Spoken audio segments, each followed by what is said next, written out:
सभी को नमस्कार साथियों। आज हम इस वीडियो में राजस्थान राज्य पथ परिवहन निगम की ओर से बस सारथी योजना 2023 से संबंधित चर्चा करेंगे, जो कि परिचालकों की भर्ती है, कंडक्टर की भर्ती है। साथियों,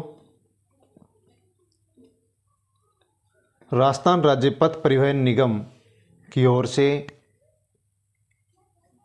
रोडवेजों में कंडक्टरों की जो कमी चल रही है उसको पूरा करने के लिए परिचालकों की भर्ती निकाली गई है, जिसे नाम दिया गया है बस सारथी योजना 2023।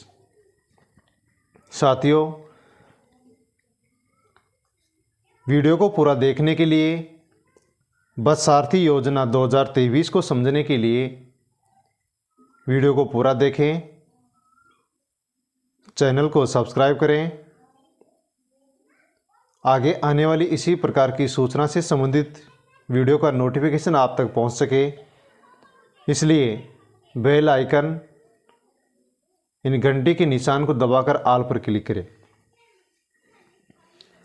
दोस्तों, राजस्थान राज्य पथ परिवहन निगम के द्वारा बस सारथी योजना 2023 प्रारंभ की गई है, जिसमें परिचालकों की भर्ती की जा रही है। कंडक्टरों की जो कमी है उसको इस योजना के माध्यम से पूरा किया जाएगा। आपको बता दूं कि बस सारथी योजना 2021 में प्रारंभ की गई थी, लेकिन अब उसे नए सिरे से फिर से शुरू किया गया है, ताकि रोडवेज में किसी प्रकार से परिचालकों की कमी न हो। साथियों, बस सारथी योजना 2023 की शुरुआत 1 मई 2023 से होने जा रही है। 1 मई 2023 से राजस्थान में जितने भी डिपो हैं वहाँ पर जो परिचालक यानी कंडक्टर की कमी चल रही है उसको पूरा करने के लिए फॉर्म मांगे जाएंगे। वहाँ पर किस डिपो में कितने पद खाली हैं उसकी जानकारी लेकर के हम, यदि नौकरी करने के इच्छुक हैं तो अप्लाई कर सकते हैं। तो साथियों, बस सारथी योजना 2023 की शुरुआत 1 मई 2023 से हो रही है। अब नौकरी किस आधार पर दी जाएगी, परिचालकों की पूर्ति किस प्रकार से की जाएगी, इसका आधार बनाया गया है अनुबंध के आधार पर। साथियों, अनुबंध के आधार पर नौकरी दी जाएगी। इसमें कौन आवेदन कर सकता है, उसे कौन कौन से डॉक्यूमेंट्स की आवश्यकता पड़ेगी, इसके बारे में भी यहाँ पर विज्ञप्ति में बताया गया है। आवेदक की पात्रता, साथियों 10वीं पास होना चाहिए। जो भी फॉर्म अप्लाई करे उसके पास परिचालक का लाइसेंस होना चाहिए। यदि परिचालक का लाइसेंस उसके पास नहीं है तो फॉर्म अप्लाई नहीं कर सकते। 2 चरित्र प्रमाण पत्र होने चाहिए, जो किसी राजपत्रित अधिकारी से अटेस्टेड होने चाहिए। अगली शर्त है इसमें, पुलिस में आपराधिक मामला लंबित न हो। जो भी फॉर्म अप्लाई कर रहा है उसके विरुद्ध पुलिस के अंदर किसी भी प्रकार का आपराधिक मामला लंबित नहीं होना चाहिए। अगली शर्त है इसमें, सेवानिवृत्त परिचालक या चालक भी इसके लिए पात्र हैं। यानी जो राजस्थान राज्य पथ परिवहन निगम में पहले से ड्राइवर या कंडक्टर थे लेकिन अब रिटायरमेंट हो चुके हैं, वे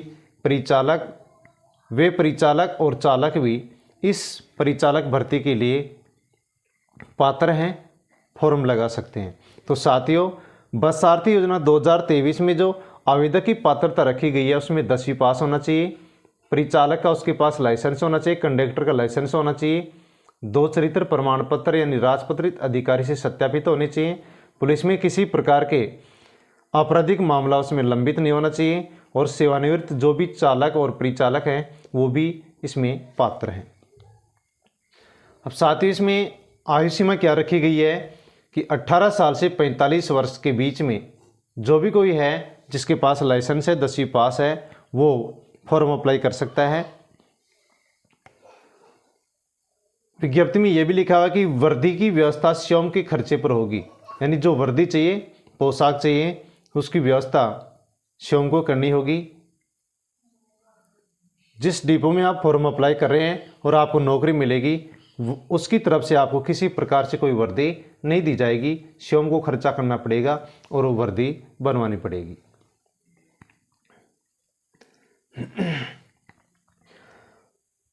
अगली बात है इसमें 500 रुपये के नॉन जुडिशियल स्टाम्प पर लिखित अंडरटेकिंग देनी होगी। यानी कि साथियों, यदि आप फॉर्म अप्लाई करना चाहते हैं तो आपको 500 रुपये का एक नॉन जुडिशियल स्टाम्प खरीदना होगा और उसके ऊपर जो विज्ञप्ति के अंदर शर्त दी गई हैं वेबसाइट के ऊपर जाकर के उसको निकलाना पड़ेगा और फिर उस 500 रुपये के नॉन जुडिशियल स्टाम्प के ऊपर उसको प्रिंट करवाना होगा।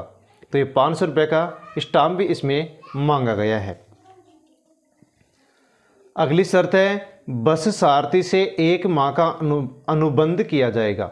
यानी कि साथियों, केवल यदि आप नौकरी करना चाहते हैं तो केवल 1 माह का, 1 महीने का अनुबंध आपसे किया जाएगा। 1 महीने से ज़्यादा अनुबंध आपसे नहीं किया जाएगा। कहने का मतलब 1 साल का अनुबंध भी इसमें नहीं है, 1 महीने का अनुबंध किया जाएगा। तो फिर 1 महीने की नौकरी है, ऐसा नहीं है साथियों। जैसे ही आपका 1 महीना समाप्त होगा उससे पहले ही, यानी आगामी महीने के लिए 1 सप्ताह पूर्वी अनुबंध के लिए आपको फिर से फॉर्म अप्लाई करना पड़ेगा। लेकिन आपको फिर वहाँ पर ये 500 रुपये का स्टाम्प या अन्य किसी प्रकार की कागजात की आवश्यकता नहीं पड़ेगी। केवल आपको एक पत्र लिख करके और वहाँ पर डिपो में जमा कराना पड़ेगा, फिर आपको अगले महीने के लिए अनुबंध मान्य हो जाएगा। तो साथियों, 1 माह के लिए पहली बार अनुबंध किया जाएगा।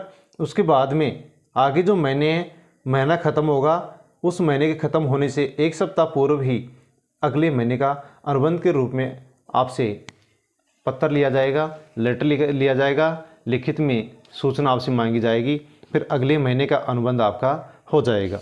इसी प्रकार से हर महीने का आगे से आगे अनुबंध होता रहेगा।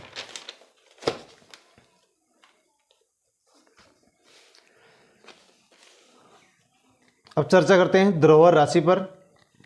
बस सेवा के लिए 15,000 रुपये आपको पहले देने पड़ेंगे।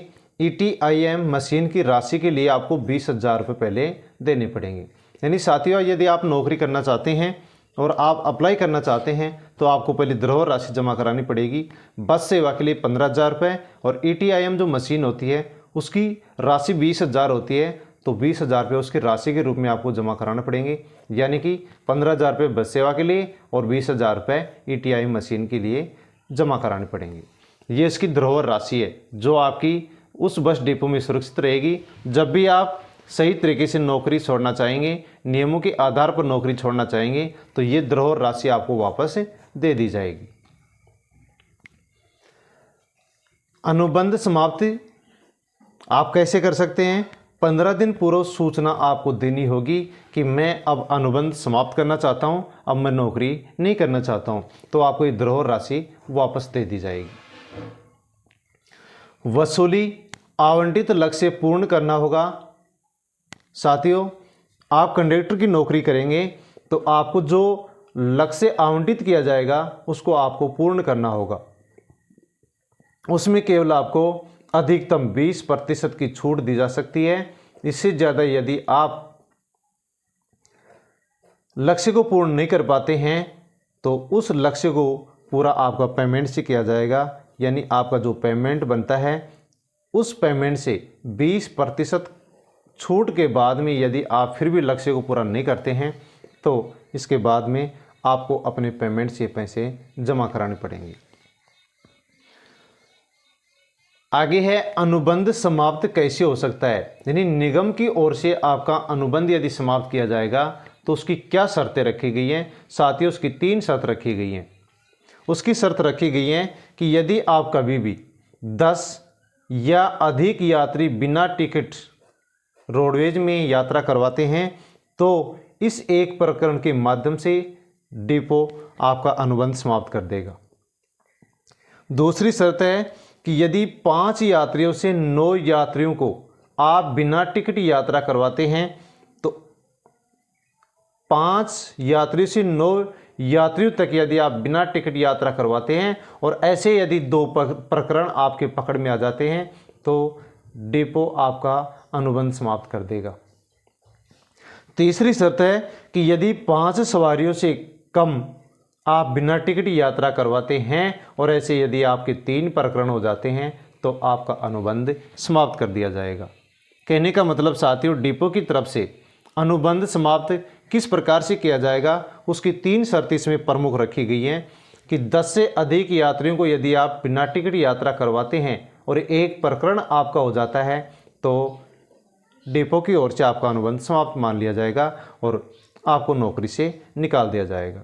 यदि 5 से अधिक और 9 तक यात्रियों को बिना टिकट यात्रा आप करवाते हैं और आप 2 बार पकड़े जाते हैं, 2 प्रकरण हो जाते हैं तो आपका अनुबंध समाप्त माना जाएगा।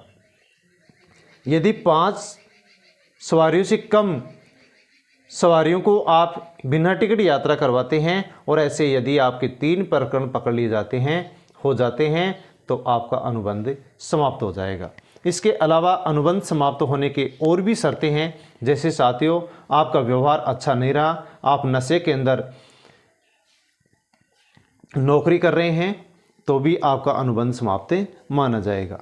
यानी ये प्रमुख 3 प्रकरण ऐसे हैं जो कि अनुबंध समाप्त करने के प्रमुख शर्तें हैं। अब बात करते हैं साथियों कि आप नौकरी करेंगे तो आपको मासिक प्रतिफल क्या दिया जाएगा, आपको वेतन क्या दिया जाएगा। इसमें लिखा है कि यदि आप 1 महीने में 10,000 किलोमीटर गाड़ी में नौकरी करते हैं तो आपको 1 महीने में 13,000 रुपये दिए जाएंगे। यानी 10,000 किलोमीटर आपकी गाड़ी चलती है और आप उसमें नौकरी करते हैं तो आपको 1 महीने के 13,000 रुपये दिए जाएंगे। अगली है 10,000 किलोमीटर से अधिक यदि आप नौकरी कर रहे हैं और 10,000 किलोमीटर से ज़्यादा आपने गाड़ी में यात्रा की है, आपने नौकरी की है तो आपको 13,000 तो मिलेंगे, साथ में आपको कुछ अतिरिक्त देय भी है। यदि 10,000 किलोमीटर से अधिक आप नौकरी करते हैं तो साथियों 1.50 रुपये प्रति किलोमीटर अतिरिक्त देय है। यानी 10,000 किलोमीटर 1 महीने में आप गाड़ी में नौकरी करते हैं तो 13,000 आपको पेमेंट दिया जाएगा और यदि 10,000 किलोमीटर से ज़्यादा है तो आपको फिर 13,000 भी दिए जाएंगे और 10,000 से अधिक यानी मान लो आपने 11,000 किलोमीटर गाड़ी में नौकरी की है तो आपको 13,000 भी मिलेंगे और 1,000 किलोमीटर जो ऊपर है उसके लिए आपको 1.5 रुपये प्रति किलोमीटर के हिसाब से यानी 1,500 रुपये आपको और भी पेमेंट के रूप में दिया जाएगा। इस प्रकार से आपका जुड़ करके और 14,500 रुपये पेमेंट मिलेगा। इसमें साथियों TDS की कटौती भी होगी, यानी आपका जो पेमेंट बनेगा उसमें से TDS भी कटौती होगी। अब प्रमुख शर्त और भी जानते हैं जो आपके लिए बहुत ही फायदेमंद है कि इसमें अवकाश कितना मिलेगा, यानी आपको छुट्टी कितनी मिलेगी। तो साथियों इसमें बताया गया कि 1 माह में आपको 4 दिन की छुट्टी मिलेगी। आप 1 महीने में 4 दिन की छुट्टी ले सकते हैं। इसका कोई पेमेंट नहीं काटा जाएगा। यानी 23 दिन में आप 26 दिन नौकरी करेंगे और 4 दिन आपको छुट्टी दी जाएगी, इसका कोई पेमेंट नहीं काटा जाएगा। और यदि फिर भी आप 4 दिन नौकरी करते हैं तो इसका आपको पेमेंट प्लस होकर के मिल जाएगा। यदि आप 4 दिन से ज़्यादा छुट्टी करना चाहते हैं, अवकाश लेना चाहते हैं तो अधिक अवकाश के लिए 15 दिन पूर्व आपको सूचना देनी होगी। यदि महीने में आप 4 छुट्टी करते हैं तो इसकी तो आप तुरंत भी किसी प्रकार से आप छुट्टी ले सकते हैं, आपका कोई पेमेंट नहीं कटेगा। लेकिन 4 दिन से ज़्यादा यदि आप छुट्टी करना चाहते हैं तो आपको 15 दिन पहले डिपो में सूचना देनी होगी कि इतनी तारीख को मैं छुट्टी पर रहूँगा, इतनी तारीख से इतनी तारीख तक मैं छुट्टी पर रहूँगा। तो साथियों ये थी राजस्थान सरकार की राजस्थान राज्य पथ परिवहन निगम की ओर से जो बस सारथी योजना 2023 प्रारंभ की गई है नए सिरे से।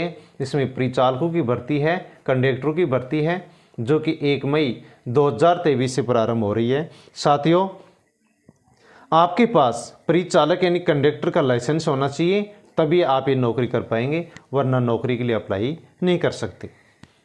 जय हिंद।